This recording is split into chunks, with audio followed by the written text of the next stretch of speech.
How's it going, folks? It is Matt back with another crypto video, and in today's video we're going to talk about Cardano and the ADA coin. A look at the first article I have for you today, Cardano ADA News. Why should you keep Cardano on your radar? And this last article I have, Charles Hoskinson gives predictions for Cardano in 2019. As always, if you enjoy this video, don't forget to hit the subscribe button, hit the bell to get notifications, like it, share it, leave a comment, and let's get right to it. So why should you keep Cardano's ADA coin on your radar?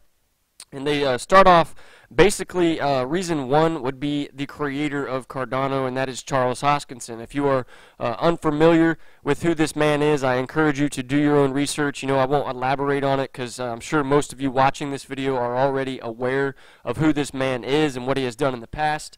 You know, I did find an article that came out recently. It was last week.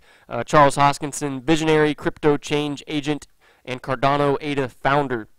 And this is probably the best article I've ever read that really talks specifically about Charles Hoskinson and who he is. It goes into detail on some of the projects that he's been a part of, as well as the history of Charles Hoskinson, such as where he studied in college and basically how he got interested in cryptocurrency and where it went from there. You know, I won't cover this article, but I'll provide a link in the description below, and I encourage you to read it.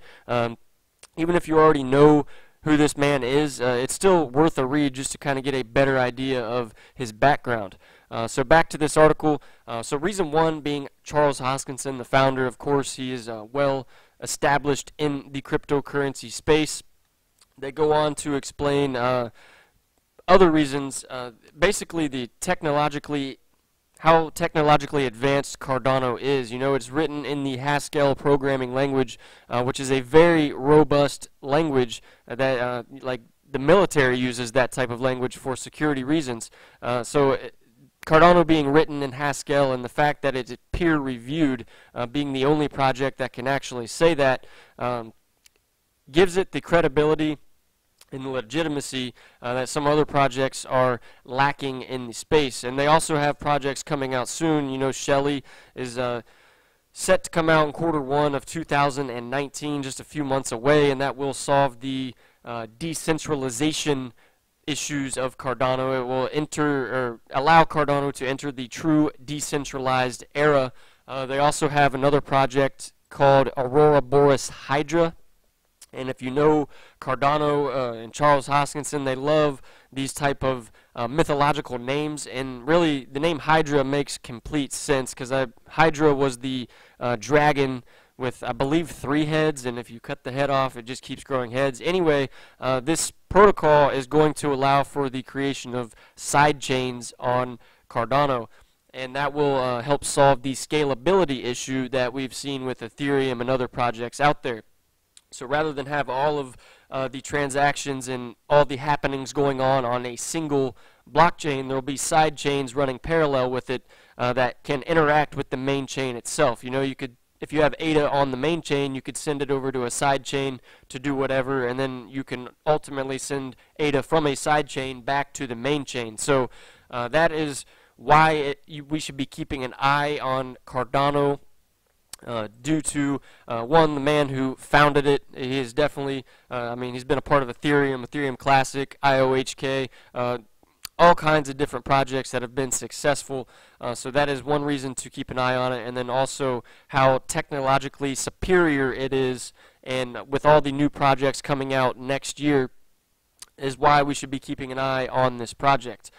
This last article I have here, Charles Hoskinson gives predictions for Cardano in 2019. So the first question they ask was, how is Cardano different from Ethereum and what makes it unique?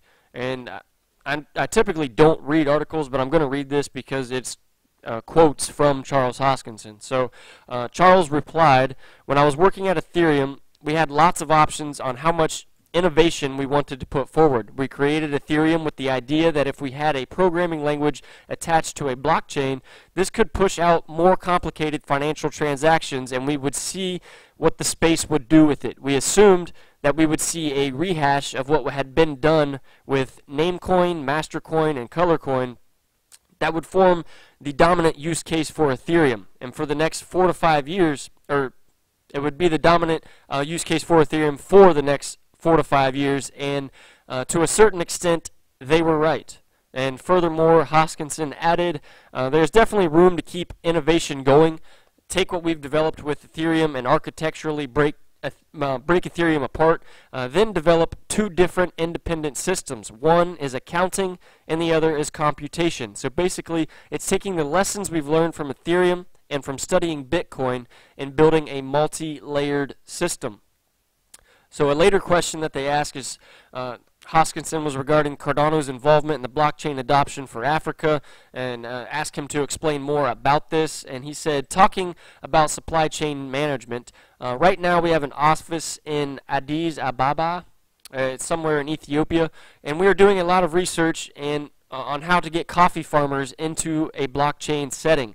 The local government is quite keen on figuring out how we can plan to take the 1.5 million Ethiopian coffee farmers and get them digital credentials. The next step is to model how coffee goes through the entire supply chain. You know, so I knew that Cardano was planning on banking the unbanked and really just solving some problems with scalability and the overall way the financial system works today, but I really didn't know that they were going to focus so much on supply chain. You know, when I hear of supply chain and blockchain, I kind of think of VeChain, you know, IOTA, because they're kind of well versed in that space already. But you know, if Cardano could bring the supply chain of coffee farmers in Ethiopia to the blockchain, you know, that is interesting to me, and really it's tapping into a smaller market. You know, like IOTA is partnering with the massive giant Fujitsu, but you know, it's a smart approach to go from the bottom and work your way up. Start with these small coffee farmers, get them on the blockchain, and really grow from there. You know, it's smart in my mind. So in addition to this, he says, so the minute you can put these farmers into an immutable ledger like Hyperledger Fabric or Enterprise Cardano, they now have a real connection. This means that you can connect to the sidechain and use Cardano for lending, remittance, insurance, or any of these types of financial products. And you know, when you think of it that way, bringing Cardano to the supply chain in the financial sense makes sense. Coffee farmers are obviously exporting their coffee and will need to send remittances or receive remittances to be paid for their coffee. You know, they're going to need to insure their equipment and their crops, so they could do it on the Cardano blockchain and and even get like a loan for you know, expanding their operation or whatever. You know, so that just makes sense. So finally, Hoskinson was asked about where he sees Cardano going next year, and he said, in 2019, we are planning to catch up regarding functionality and utility, and at that point, we can release some protocols and show the market how it gets done. We're already starting to see a change in the industry from a research standpoint. For example, I was at CCS, a cryptographic conference in Toronto. Usually, you'd go there and only see cryptographers, but I saw cryptocurrency companies as well, and they were presenting their research. So definitely the interest in this space is growing, not just programmers and cryptographers, but it's really becoming, businesses are popping up. You know, businesses that are already established are starting to do research into blockchain technology and what it offers.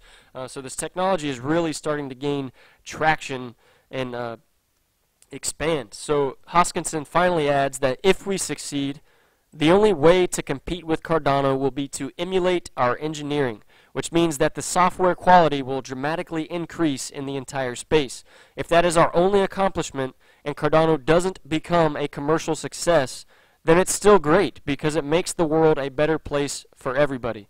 And you know, that I didn't think of it that way. You know, even if Cardano didn't succeed, they would still have success in the world, so to speak, based on how technologically advanced their software is. It will require competition to, as he said, emulate their engineering and increase the quality of their product as well. So you could see like a snowball effect of projects that come out that are of like the best quality possible, not just these random crap coins that are making money off of hype, you know. So that's kind of all I was going to cover with this article. You know, I feel like I had something else to mention, but it is not coming to my mind at the moment. So I'll just go ahead and wrap this video up. Hope you guys enjoyed it. Don't forget to hit the subscribe button, hit the bell to get notifications, like it, share it, leave a comment, and I'll see you guys later.